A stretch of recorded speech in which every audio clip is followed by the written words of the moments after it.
What's going on, our space fam? Time for another out of this world story. Let's go. Wife of 6 years cheated. Stay or go. My wife and I have been married for almost 6 years now, and recently she moved to States to get a master's degree. Originally, we had planned on moving down with her, but in the end, we mutually decided the stability of my job, plus insurance, plus just buying a house outweighed the benefit of moving. We had done the long-distance thing while dating, and both overcame the obstacles. At the beginning of the year, one of her old roommates moved out and found a new roommate to replace her, a 22-year-old from Spain that was teaching in the same program as my wife. My wife would make comments to me every once in a while about how attractive he is, which wasn't super uncommon for her. One day, we were talking, and she randomly asked how I would feel about an open relationship. This was completely out of left field and something I never saw coming, but she had developed a little bit of a crush on this guy and basically wanted permission to act on it. I said no because I had no intention of venturing outside of our marriage because I love my wife completely. She said okay, and she would respect my wishes, and I thought that was the end of it. About a week later, a few days before I was supposed to go down and visit her for the weekend, she asked if I was really sure about my position, and once again, I reiterated that yes, I had no interest in an open marriage. We had a decently big fight after this, and in the end, she said she wouldn't like me to come visit anymore, which devastated me because I thought this would be a chance to work on a relationship. Things were rocky for a bit after that, but she decided to come up for Valentine's Day weekend. She spent all weekend on her phone texting her new roommate, which is already a huge red flag. I caught a glance of her phone a couple times because I'm definitely the jealous type. I was devastated at what I saw. I was seeing messages such as, "I love your sex eyes," and "Next time, can we try it in a chair?" I sat for a day thinking about it, and finally confronted her about it the next morning. It turns out they'd actually been having sex for the last few weeks, and there were a lot more vulgar texts. And there was no plan on telling me without me finding out like that. She also told me that the real reason she didn't want to come is because she didn't want things to be awkward with her and the guy as roommates. The conversation eventually devolved into that she hadn't felt noticed by me in the 5 years we've been married, and her sex life was basically non-existent. But she discovered again with this guy that she is actually a very sexual person, and that he gave her the companionship that I hadn't been. It turns out, I hadn't been listening to what she had been telling me the whole time. She had told me she felt trapped, as she had dreams of moving around the world, how she wanted to see the world, but I was hearing but never really listening to her, because I didn't want to give up the stability of our current life.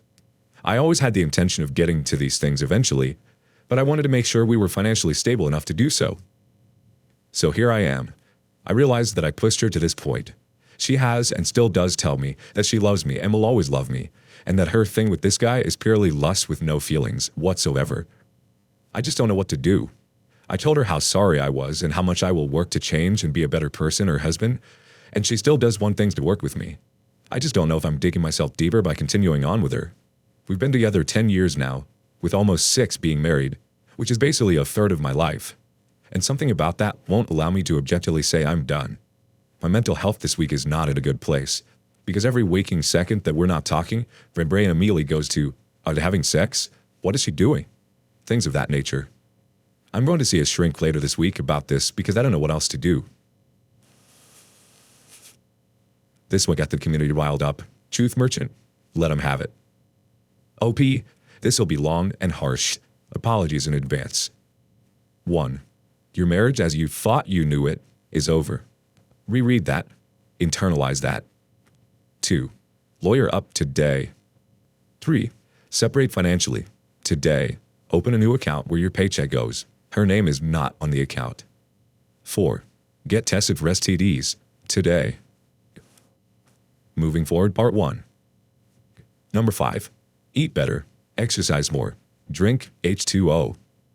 6. Do not leave your house to think on it or whatever. In some states, that can be seen as abandoning the spouse or domicile. 7. Go through all computers, SM, folders, apps, everything. Undelete everything. 7A. Make copies. The lawyer will want these copies. 7B. There is software to undelete anything on a computer. 7C.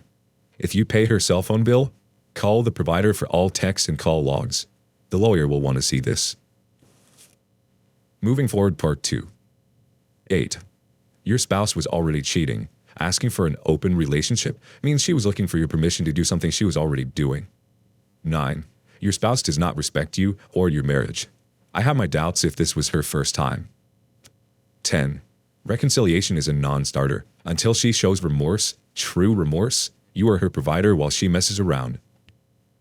11. Do not blame yourself. She did not communicate until after the cheating that she won in something.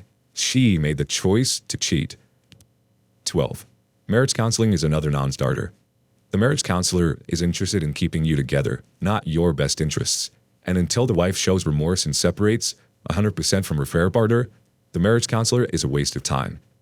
Also, marriage counselor helps if you both live together, not in separate states or domiciles. 13.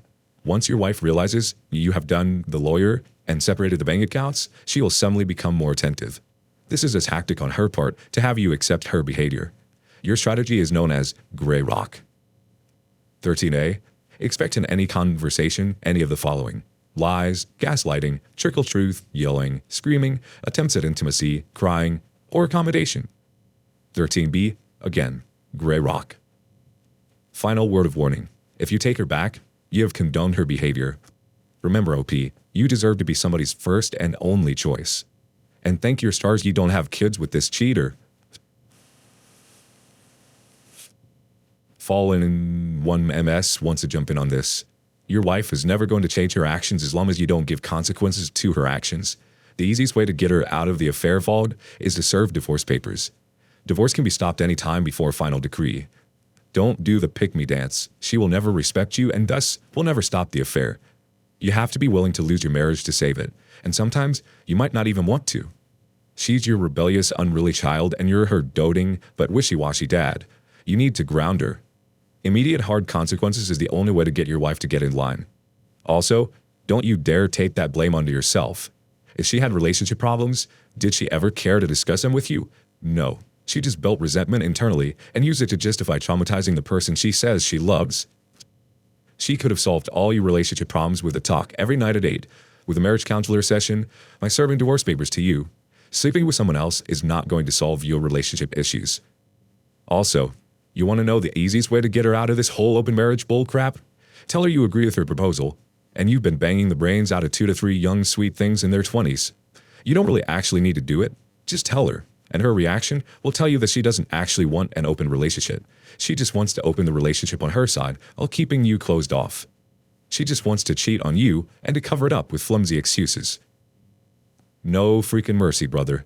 Love is all fine and well, but you can just date her again after getting divorced. Most important is getting divorced. You can't get your financial life more entangled with an absolute irrational wild card at this moment. Strange Molasses 1938 has an interesting perspective for us. I have a funny corollary of sorts for this. Post G-Day 1, I, as betrayed spouse, proposed myself the idea of an open marriage, even though I personally had no interest in seeking out other partners. But as I told wayward spouse at the time, the cheating was problematic for me, mostly due to the lying, not the sex itself. I felt betrayed being lied to, but I'm not a jealous person, so the idea of wayward spouse wanting others really did not bother me. But of course, wayward spouse said she wasn't into the open marriage idea. Promised me there was no reason to go to the open route, as there would be no more others, no more cheating. And lo and behold, guess what happened? The cheating continued. Whether the secrecy made it more attractive or what, I don't know or frankly care anymore.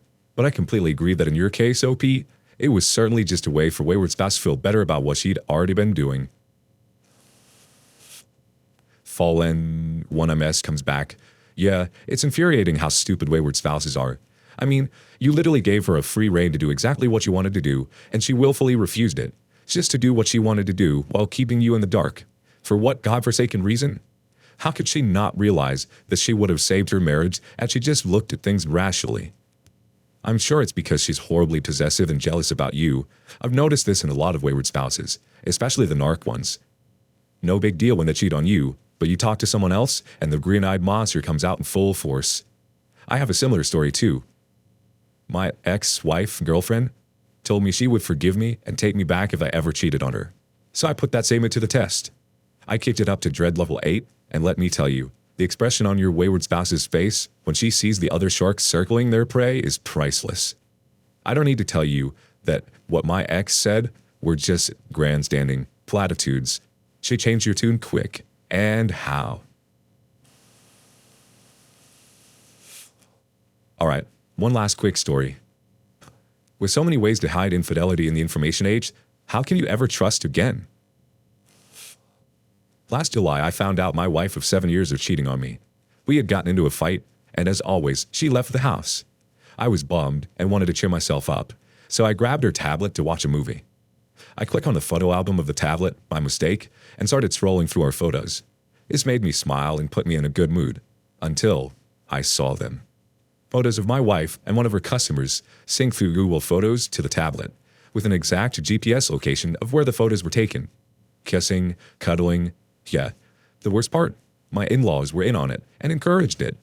It's not a surprise as we recently found out her father is cheating on her mom with a friend on the West Coast. The pictures and messages are disturbing. But hey, father like daughter. Fast forward a few months, and I didn't realize how naive I was and how easy it was to hide the cheating from me. It was going on for the last 2 years.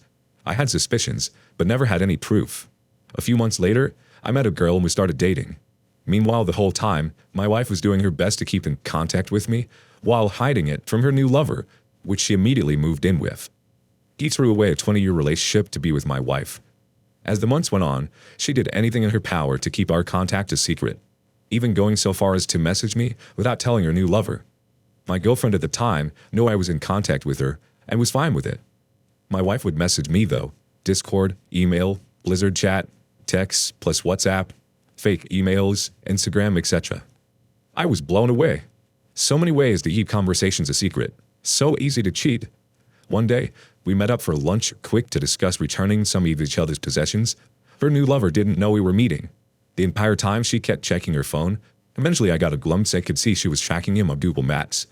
He was property maintenance and has a mobile work truck. This completely shattered my trust, not just for her, but for anyone I would meet in the future. It's so easy to hide these days. I don't know if I'll ever be able to trust again when it comes to dating. Has anyone had similar experiences? My therapist says they deserve each other, and she's right, they do. She's already emotionally cheating on him now. When things get rough, they will do the same to each other. Our friend Fall in One I Mess replies again.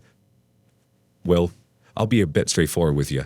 Usually people who cheat for the first time display glaring red flags at the start of the affair, when they haven't started cheating yet but have formed deep emotional bonds with their affair partners. Usually their partners rug sweep all these red flags since their trust in their long-term partner gives them express permission to delude themselves into ignoring the red flags. I think there are 2 reasons. 1, people develop codependency over time and pedestalize their partners. 2, give importance to the red flags means your brain has to come to grips with the fact that your long-term partner is cheating on you, and since you don't want to face that trauma or acknowledge it, your brain deludes itself into believing the more easily digestible option, that you're just being paranoid and controlling, and your partner would never do that to you.